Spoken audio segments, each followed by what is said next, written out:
ইয়া বাঙালি কাইফা হালু। Israel America আমাদের বন্ধু দেশ, আমরা কেন তাদের সাথে যুদ্ধ করব?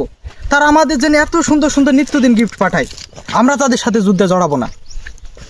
ওরা এমন এমন গিফট পাঠাবে যা যে কোনো দেশকে একদিনই বড় লোক করে দিতে পারে। আমাদের জন্য পাঠায় প্রত্যেক বছর বছর, প্রত্যেক মাসে মাসে, প্রত্যেক সপ্তাহে সপ্তাহে পাঠায়। আমরা তাদের সাথে যুদ্ধে জড়াবো না, তাদের সাথে আমাদের সম্পর্কই আলাদা। আর তোরা বাঙালি কাঁকড়ার জাত, খালি পেছন থেকে গুতা মারিস, খালি পেছন থেকে গুতা মারিস। আমরা যুদ্ধে জড়াবো না। কেন যুদ্ধে জড়াবো আমরা? এত সুন্দর সুন্দর গিফট যে আমাদের দেয়, তোরা বাঙালিরা তোরা তো বিশ্বাস করিসনি।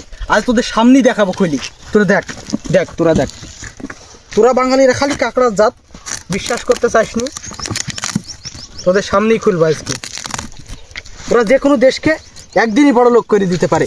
তোরা এসে তোদের দ্বারা কিছু হবে না সব, খালি তোদের পেছন থেকে গুতা মারা স্বভাব। তোরা বাঙালির এমন জাত, তোরা যে কাঁকড়ার জাত। তোরা দেখ, তোদের আল্লাহর নাম করি, হে আল্লাহ তুমি ইসরায়েল আমেরিকাকে বরকত দাও আল্লাহ। ওরা আমাদের জন্য এত সুন্দর সুন্দর গিফট পাঠায় আল্লাহ।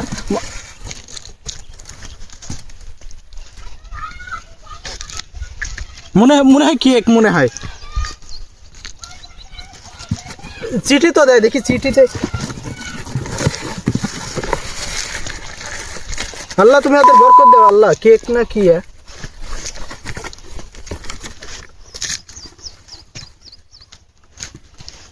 ইসরায়েলি ওয়েস্ট, ইসরায়েলি গু, ধন্যবাদ দাও।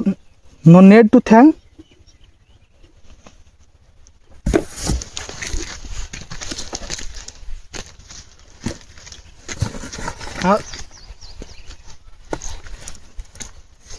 সি